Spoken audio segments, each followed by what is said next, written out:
डायन के बदले की आग रील हॉरर स्टोरी।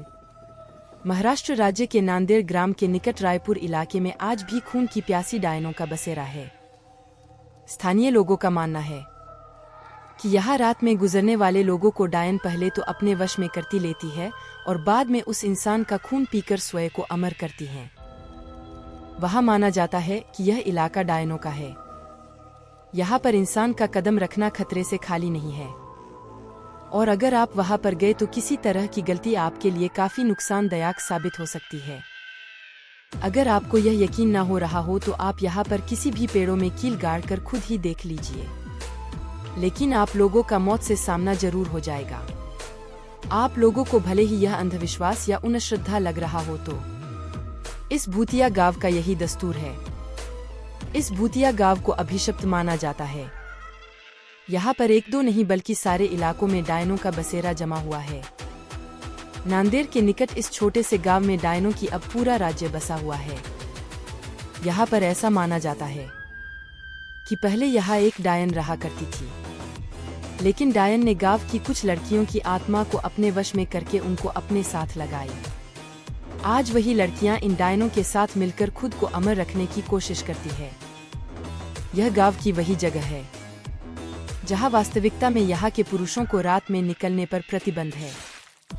कब किस कौन सी जगह पर डायन उन्हें अपने वश में कर ले कोई नहीं जानता है।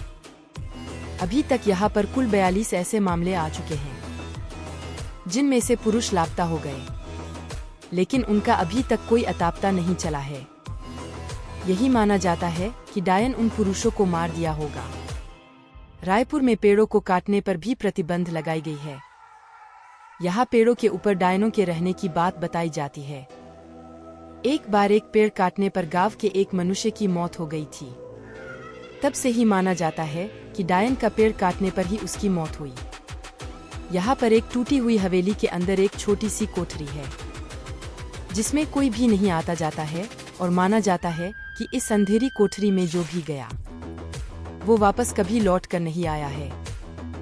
16 लोगों की मौत की गवाह इस भूतिया कोठरी को यहाँ के प्रशासन ने भी सील कर दिया है।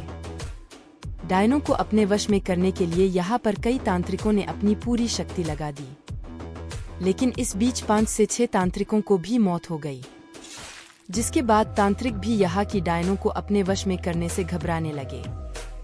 कहा जाता है कि गांव में हर अमावस्या और पूर्णिमा की रात को कोई बाहर नहीं निकला। हालांकि यह काफी पुरानी बात है। अब लोग अपने घरों को अच्छे से बंद करके घरों में रहते हैं। गांव के कुछ लोगों ने यह अनुभव किया है कि अक्सर रास्ते में चलते वक्त उन्हें अजीबोगरीब आवाजें सुनाई देती है, लेकिन पीछे मुड़ने पर कोई नहीं होता। गांव के रंजीत नाम के व्यक्ति ने तो अपनी बाइक पर एक डायन को लिफ्ट तक दी थी। काफी लंबा रास्ता तय करने के बाद उसे एहसास हुआ कि उसके पीछे कोई बैठा हुआ है, पर उसने जब पीछे मुड़कर देखा तो कोई नहीं था। रायपुर के लोगों का मानना है कि यहाँ कई साल पहले एक खूबसूरत महिला के साथ गांव के कुछ लोगों ने बलात्कार किया था। उसे बंदी बनाकर रख लिया और बाद में उस महिला की बेरहमी से हत्या कर दी। इसके बाद वही डायन बनकर यहाँ अपना बदला पूरा करती है। ऐसे ही डरावनी कहानी देखने के लिए हमारा चैनल सब्सक्राइब और लाइक कमेंट करें।